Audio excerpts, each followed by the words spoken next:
Welcome to the bold analysis, ladies and gentlemen.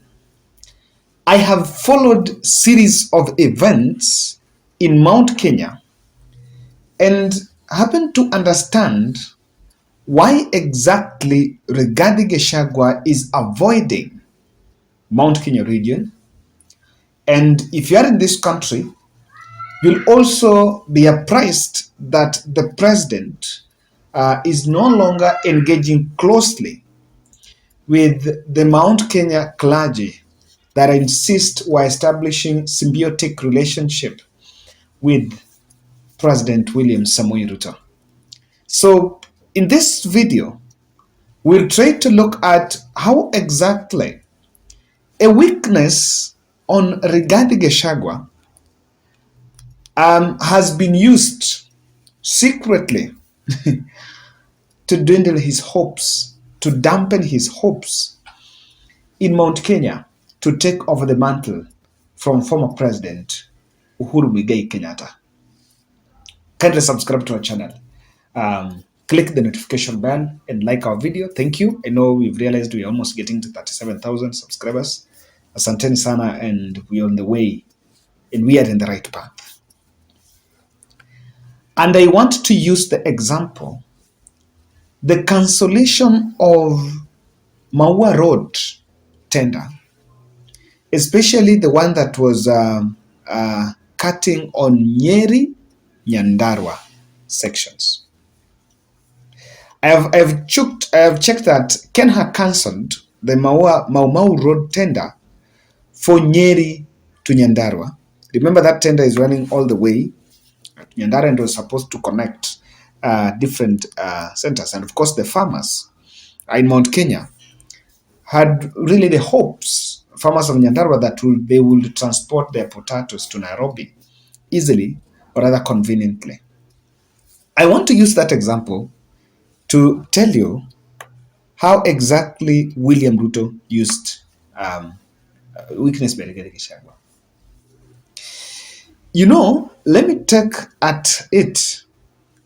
The decision by Kenha, they are saying that the decision was reached after failure to get environmental impact assessment approvals from Kenya Wildlife Service, Kenya Forest Service, and NEMA. And I want to say, no, that cannot be an excuse. That these assessment reports are not in there, that is not enough to cancel the tender. Maybe someone has even processed and someone is having LPO. That cannot be a ground to cancel the tender, because this is a tender that is already going on. And exclusively, I have also gathered some report that the tender is on the verge of collapsing or being terminated and the process to start afresh. This has created a very unfriendly environment in the counties of Nyandarua, Nyeri, Murang'a, and Kiambu, and those Mount Kenya counties, because of one thing. At the campaign trail, there was a pledge that we will complete all those projects that Uhuru Kenyatta started. And I understand that even the decision to go to Kirinyaga to relaunch, because Thiba Dam had already been launched, to relaunch Thiba Dam was informed by a plan or strategy by Kenya Kwanza to have visibility on the ground. Now, just because of that, I want to look at these two aspects. And these are the two weaknesses that William Ruto exploited. Number one, William Ruto understood that Rigathi Gachagua was carrying a bitter venom, coming into government with a bitter venom against former President Uhuru Kenyatta. And let me tell you, even though William Ruto had a fallout with Uhuru Kenyatta, but the relationship between Uhuru, or rather the fallout between Uhuru and Ruto, is not much deeper. The fallout is not that much ugly between a personal vendetta that Rigathi Gachagua was carrying. And Gachagua seems to have taken it that Kenya Kwanza, and he seems to believe that Kenya Kwanza, everyone in Kenya Kwanza hate President Uhuru Kenyatta. But that is not the situation.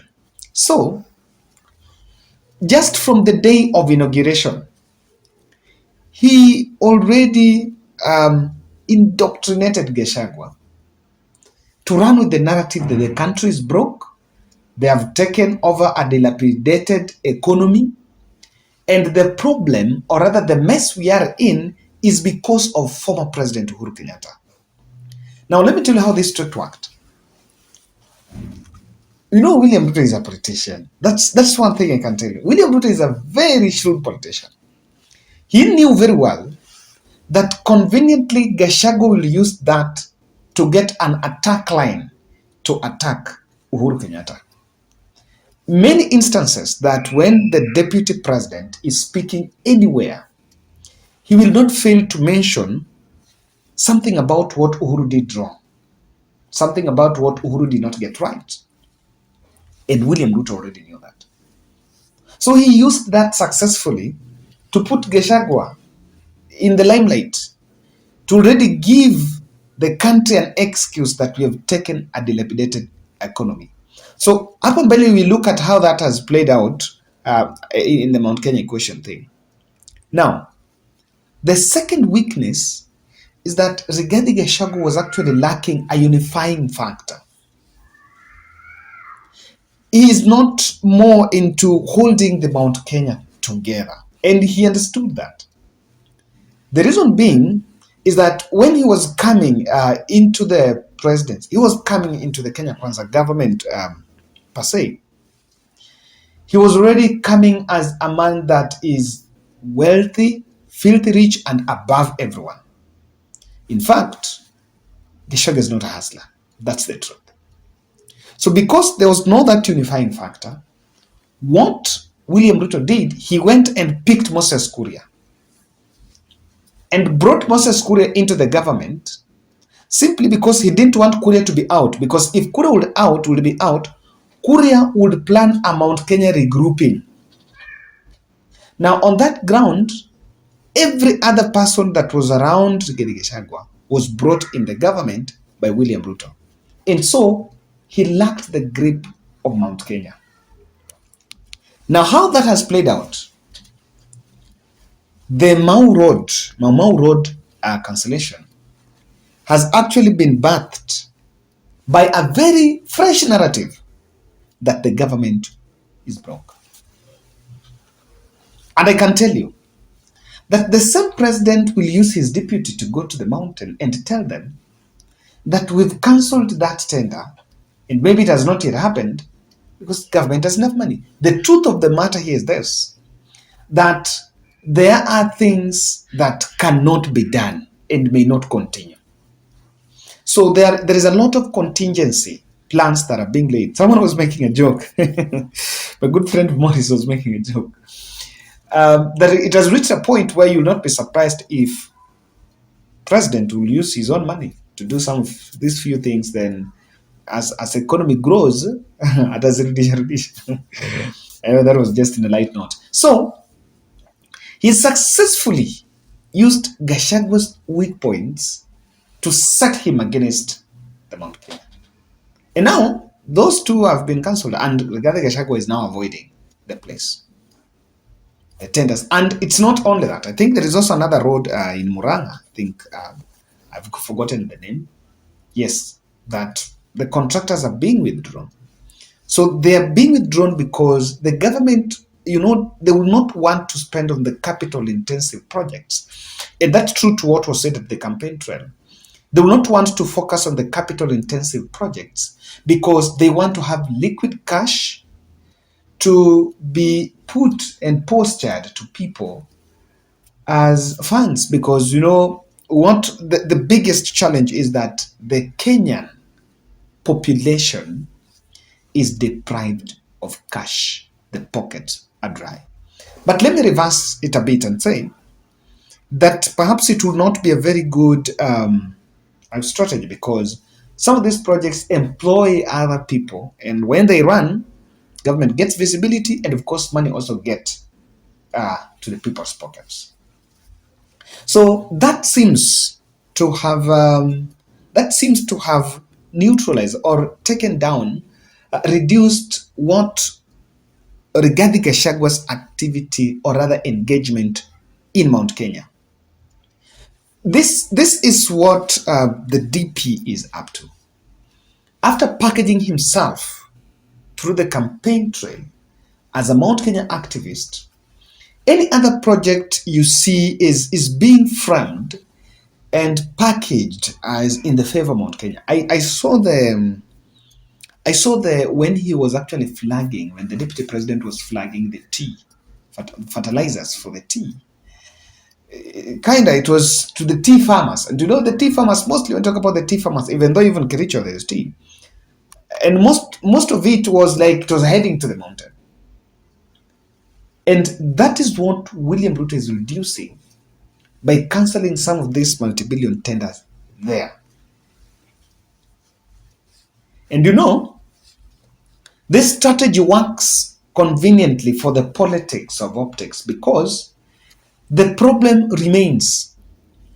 When the problem of the roads, or rather the projects that Uhuru started, are still stalled and are still there, you find still something to tell people that project that was started ilikwama, because to some people it's very easy for the politician. They know how to run away the narrative, to go there and say that project has stalled because of so and so. So some of those projects are still, the problem is still kept there to remain, so that it keeps government afloat.